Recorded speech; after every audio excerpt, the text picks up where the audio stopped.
Here's what I want to know, right? Why haven't you told me that I'm starting to look a bit scruffy with the long hair and the beard that is slowly growing up my face? I mean, realistically, I'm messing around, but of course, I am actually starting to look scruffy and scruffier by the day. I think I'm gonna have to get a haircut, even though I was really had a mullet at Christmas, and I was really thinking of growing it long, but it's getting a bit too much. I could get it tidied up and still keep it long, but I don't know. I don't know. It's getting a bit irritating having it this long, and the summer will be painful with hot hair. So today, on the way back from work, we had in our van, which is a Volkswagen Crafter, a big long thing, long wheelbase. We had a massive blowout on the tire. So I'm going to put some pictures up of the blowout. So actually, I'm proud of myself for just being here, because that elongated my day by about 3-4 hours. And then, because of a number of factors, including that, my little boy, again, he's going to be up late tonight because he hasn't had his naps in the right order today, or they haven't been the right length. So I'm glad that I'm here. And what I want to talk about is that point where, when you're trying to learn something, you really start to butt your head up against the limits of your intelligence. And the reason I want to talk about this is because it happens to me a lot. And actually, it hasn't happened to me for quite a while, or at least if it has, I've really shied away from it. So when I was younger, I had these big ambitions, these lofty goals, and they still remain. They're there in the background, but I've kind of pushed them out of the way a little bit, and allowed myself to not be so pressurized by them. But what I would do is I would really challenge myself. I remember going up to my room after a hard day's work in the summer, working from like 6 till like 4, and then I would work out, and what I would do is I'd put my feet in a cold bath. I think it just used to, like, my legs used to be really hot after a long day's work. So I'd put my feet in the bath, it'd cool my whole body down, I'd work out, and then I'd sit at my desk, and this is when I wanted to be an actor, and I would read these really difficult theatre books. It was like theatre theory, and looking back, they were kind of bullshit, but they were hard to read, but I managed to get through them, just page by page, night by night. I really just motivated myself to get through them. And it's because then I didn't shy away from things that made me feel stupid, from things that I didn't understand and couldn't understand, without stopping and really having silence around me. And actually, coffee was not a help. I couldn't focus properly on what I wanted to read with coffee, or at least I think coffee really narrows your focus. I mean, there's a lot of evidence suggesting it does. And that prevented me from being able to understand big ideas. But we'll talk about coffee another time, because I've got a whole load of shite to say about coffee and caffeine. Anyway, I did that when I was younger, and I actually did that probably up until about the age of about 24, I want to say. Let's say 24. And then over the past 3 years, it has slowly just, the bravery in terms of encountering things that are out of my intellectual grasp, and still wrangling with them and trying to get a grip of them, I just stopped doing it. And only recently now, all of a sudden, am I willing to try and read things that are just a bit too hard for me to read. And I'd been reduced to, on the non-fiction side of things, really reading popular science books, and also, I guess, lowbrow philosophy, if you will. I don't know if that's a fair way to describe it, and I won't name any names, but you could probably guess who I'm talking about when I say lowbrow philosophy. And that isn't a criticism as critical as it sounds, because actually these particular authors are packaging philosophy and subjects like philosophy, psychology, in a way that people who don't have a big grasp of those topics can understand them. Anyway, but I had reduced myself to only reading that type of book, and then fiction, I'd explore anything still. That is just sad. And I hate the idea that anyone would read a book, and because it's hard, they'd go to themselves, I'm not smart enough to read this book. I'm not smart enough to understand this. Because when you don't understand something, that means that, okay, there is space to learn something new here. And of course, sometimes what you're reading might just be trash. Like, it might just be written in such a complicated manner that there is nothing at the center of that complicated complicated swirl of shit. There's nothing in there. It's hollow.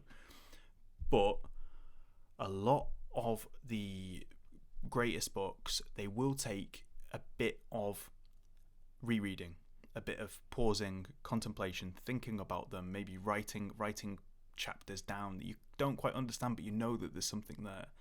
And to return to the way in which I frame this, I'm talking about butting your head up against the wall, and rather than going, ow, that hurt, it hurt my pride, it wounded me a bit because now I feel stupid, just embracing that feeling and going, you know what, I feel stupid in this area, and therefore I am going to hit my head against that wall, or maybe use a tool to chisel it, and I'm going to chisel away at the brickwork until it falls down and this whole new area of knowledge opens up before me. And it's not as easy as just saying that, but I think it's a really, really vital thing for us all to try and do. And there's a whole attachment here to the idea of growth mindset and fixed mindset. I'm very lucky that for whatever reason, from a young age, I developed this growth mindset, and it's probably because I was overly ambitious and a little bit delusional about the ideas or the goals that I wanted to achieve as a teenager. But I have slowly moved into a fixed mindset, and I feel like I'm pulling myself out again now. I never really lost my growth mindset completely, but I definitely was teetering more to the other way.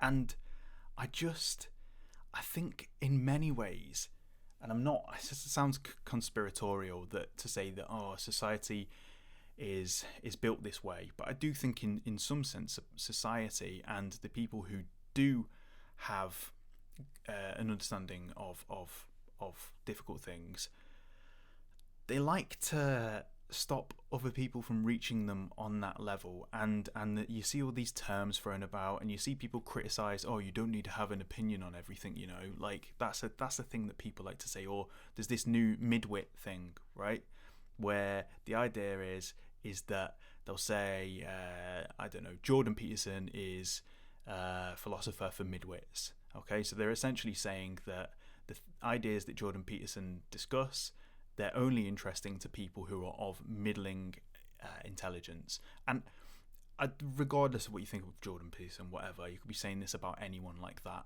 It's just a way to put someone down, the actual person who they're talking about, but also it's a way to be like, just because you found value there, you are a midwit. And that incessant just putting down of people, saying that, I guess, so let's say if you were reading one of these, what I described as lowbrow philosophy books, and someone came along and said, that's a philosophy book for midwits. What they're saying there is, that's not proper philosophy, and yes, you can get through that, but that is, that book is written for midwits like you. So stay in your place, because if you try and read anything harder, you won't understand it, and that means you're dumb, but it does not. And I just, in myself, I want to keep this energy going of, once again, I'm deciding, you know what, I'm going to go back, and like I did in the past, I read Plato and I read Seneca. I know Seneca's not considered the most difficult to read, but I really tried hard to read these books that did not make sense to me. I mean, I read the Tao Te Ching, and I know that notoriously there is all sorts of wisdom buried deep within the verses of the Tao Te Ching.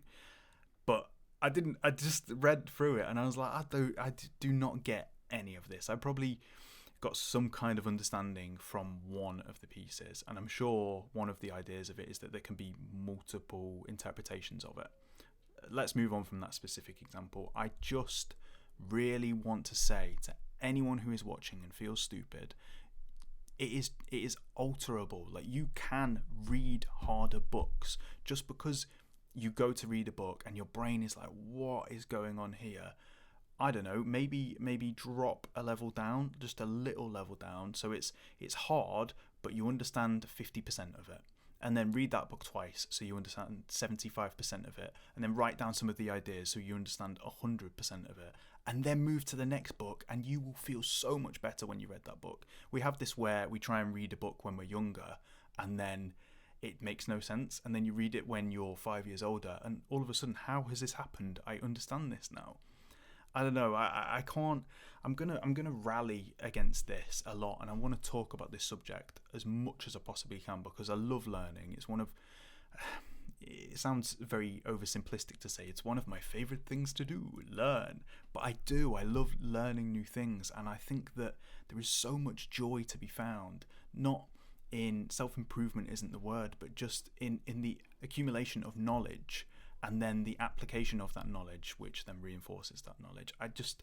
So I'm going to think and talk a little bit about how best we can all steadily improve ourselves without, I guess, overstraining. I mean, look, when you go to the gym, you gradually improve how much weight that you're lifting, because if you go too high, your form's going to be shit and you're going to hurt yourself. If you go too low, you're probably, well, if you go lower than you already are and do it perfectly and do lots of reps slowly, you're going to get a better understanding of the movement and how it feels in your body. And I think there is a intellectual version of that can be done, and I'm going to explore this topic a lot more and think upon it a lot more, because we don't quite have it right, and we do make people feel like they cannot lift themselves up from where they are or where they feel they are cognitively, and I don't think that's fair at all. And we're also conning ourselves as a society out of giving people who may have very, very interesting ideas the tools with which to articulate those ideas, and exposing them to other ideas which may interact with their own ideas, and therefore innovation. Cool. Leave it there. Have a lovely evening. Check your tires to make sure they're not too bold and they're not going to pop on you, because it's not a nice experience at all. And I've had what on paper to other people that sounds really like self-righteous. No, I've had on paper what might sound like a very rough day, and on another day I might be really down about that fact, but today I'm not going to let it be me. I'm just going to keep the train moving. Choo choo, full steam ahead. I'm coming for you, YouTube. I'm going to get you, all of you, on my channel subscribed by 20 something. Cool, catch you later. Bye bye.